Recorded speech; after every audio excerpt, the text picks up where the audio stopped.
Blog Talk Radio, the world's largest online radio network. Here's Robin. I'm milling about with Tom Judson, my old dear friend. Hi, Tom. Hey, Robin, how are you? So let's try and figure out the last time we saw each other. Well, the last time I can remember was on the west side over by the river, and we were both rollerblading and ran into each other. I haven't rollerbladed in a really long time, so it's a long time ago. I know. I can't remember the last time I got on rollerblades. Yeah, and I think that may be the last time we saw each other. Ah, so that had to be like 15 years ago. Probably that long ago, yeah. I am so glad to talk to you. So we're going to be reminiscing like we're catching up and do the radio show at the same time. Is that okay? Yeah, I hope the audience doesn't get bored because it's going to be like, sitting in a class reunion or something. I love it. So you're going to be at this Studio 54 place, 54 Below, this Sunday performing Nature Boy songs. What is this all about? Well, it's obviously 54 Below is this hot new cabaret space in town. It's in the basement of Studio 54, and it's funny because the last time I performed in Studio 54, I was in the cast of Cabaret upstairs on stage, so this will be interesting. Nature Boy, this is my second cabaret show, and the theme of this one is songs that use the vocabulary of nature to tell the stories. And it's not necessarily songs about nature, but songs that use words that describe nature. Like, I open the show with "The best things in life are free," which starts out, "The moon belongs to everyone, the stars above, the birds." But it's not about that. What "The best things in life are free" is about is love can come to everyone. So it's a whole set of songs that do that. They use the vocabulary of nature, but they're not necessarily about nature. I used to play a game like that where you would think of songs that had the same theme. Well, we should sit around and do it, and I'll find my next cabaret show. Perfect. So you're sitting around and you're thinking, what will be my next show? And then you said, oh, I'll do this, songs about nature, and have that theme, essentially. Well, actually, the truth is, my original idea was to do a set of songs, of cowboy songs, like the cowboy stars from the 1930s made famous, because I love that old sound of those songs.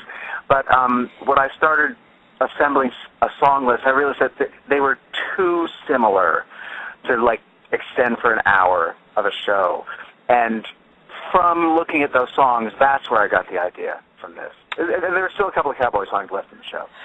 Some of my favorite moments with Tom, and, we know each other almost 30 years, dare I say. Yeah. Some of my favorite moments with you were sitting with you at the piano, and you would just do these show tunes, and I thought, Tom is going to write the next huge Broadway musical. Yeah, Tom didn't. Tom tried, but he didn't. Well, you still have plenty of time, Tom. Yeah, I did write tons and tons of off-Broadway musicals, and I still have all those songs sitting around, so maybe I can do something with those one day. You must, and I will help you, because I have lots of connections now. I'm going to take you up on that, Robin. So you're playing the show this weekend, and you're going to talk about your life in between the songs, so how your life pertains to each of these songs. Is that right? Yes, somewhat. That's in the first cabaret show I did, which is simply called The Tom Judson Show.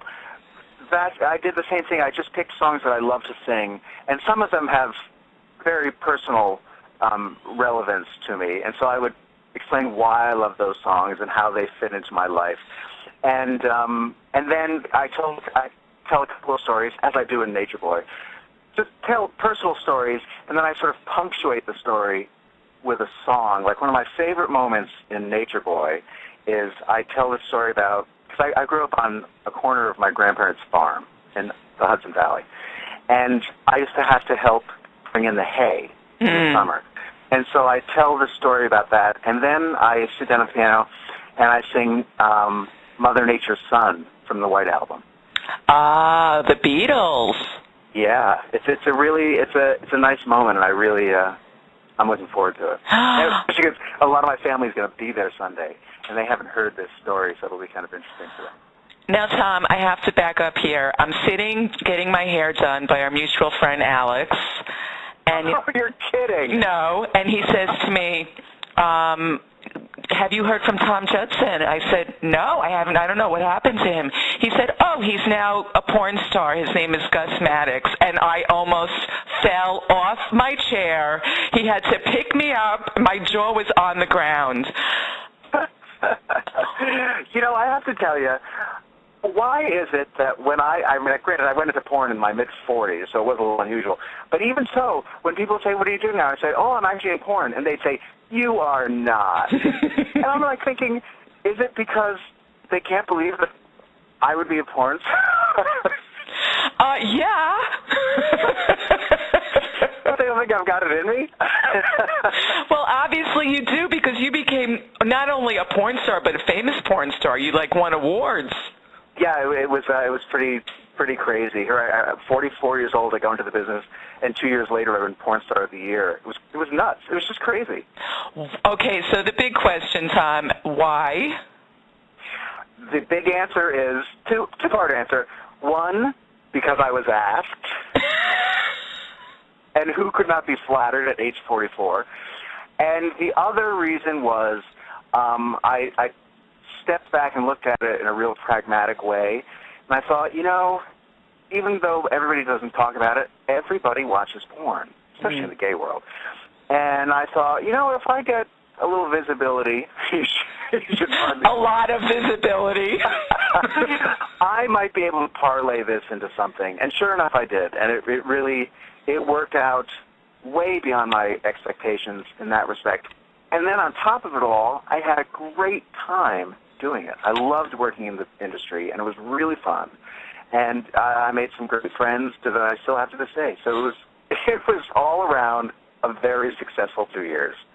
But I have to think that knowing you and knowing where you come from and your roots, that your grandparents, your mother, they must have flipped out. Well, here's the thing. I'm from this Protestant background, and I don't know if you know anything about Protestants, but we just don't talk about anything. So I knew, because I told my family right away, because I knew they'd find out. So I wanted them to hear it from me, and it was just like, oh, okay. Insert gigantic pause. Exactly. So we still have never really talked about it. In fact, my show Can't Ham, a lot of that was about my working in porn, and my parents have seen it a couple of times, and they still have never discussed it with me. Oh, is that hysterical? How did you get the name? Because, we always also play that name, like a porn name is your first pet, and then you add the street that you grew up on. Yeah, I've been asked this question many times, and I wish I could remember how I came up with it, and I honestly don't. I do remember Maddox, how I came up with that, though, because I've always liked double letters, and there's the two T's in Maddox. And I remember in high school, in my 10th grade social psychology class, our teacher said that whenever one sees a word in print with the letter X in it, your eye is automatically drawn to that because you think it's going to be the word sex. Interesting. And so I thought, okay, I want a double letter and I want an X. And I want it now. I want it now. Gus, I don't remember how I came up with Gus. Too funny. Well, I would have loved to have seen Canned Ham, but I missed that one. Yeah, and then that's pretty much done because it's a solo piece, but it's a massive undertaking for a solo performance because during the course of the show I play 12 different instruments. There's costume changes and projections and audio cues, so that show's pretty much retired at this point. Of course you do. I remember that show when you played the sailor and you had your accordion. Yeah, that was something. Are you still playing accordion? I do for fun. I played it a lot in Canned Ham, and I still take out the accordion once in a while because I just love it. I mean, it's such a goofball instrument, but I really enjoy playing it, so occasionally I do. Well, you are a goofball. That's how I know you, Tom. I know. In fact, Robin, I'm waiting at some point during this interview for you to call me Tommy. I almost did. I'm stopping myself. You are one of the last people I know that still knows me from when I was called Tommy. I know, and I said I can't because you're a professional person, and I have to call you by your stage name. Oh, gosh. So I am so happy that we reconnected. I love you, Tom. Me. Well, I'm thrilled I'm going to get to see you on Sunday. That's really exciting. So exciting. And after this show, what's your next move? Well, I now have 2 cabaret shows that I can book around, and they're very different in theme because the first one doesn't necessarily have a particular theme other than songs that I love to sing. So I've already booked the new show, Nature Boy, to several places that I've played before, and that's kind of what I'm going to be concentrating on for a while, is just booking this show around, because it turns out that I love doing this. I've never done a cabaret show before 2 years ago, and I really, really enjoy doing it. So, and I can imagine it suits you. Well, a friend of mine, a dear friend of mine, she said, Tom, after all the crazy things you've done in your life, it seems that all you really needed to do was sit down at the piano and sing. And I think she's right, because it really does suit me. And, because I get to be, I interact with the audience a lot, so it's really me up on the stage. And so it feels like I'm having a whole bunch of friends over to my house and just start singing, which is great. But so I'm going to be doing that. If another show came along, I'd love to do another show, but I happen to be the world's worst auditioner. So that probably won't happen anytime soon. But you never know. You never know. Well, Tom, again, it's gorgeous reconnecting with you, and I wish you everything in life and so much success, and don't you ever not call me again. I will never talk to you. That's a promise. And on Sunday, I'm going to interview you, because I need to find out what you've been up to. Okay. On that note, I'm going to say goodbye here, but don't hang up. Okay. All right. Thanks for joining us. Thank you. Bye-bye. Blog Talk Radio, where millions of hosts and listeners gather.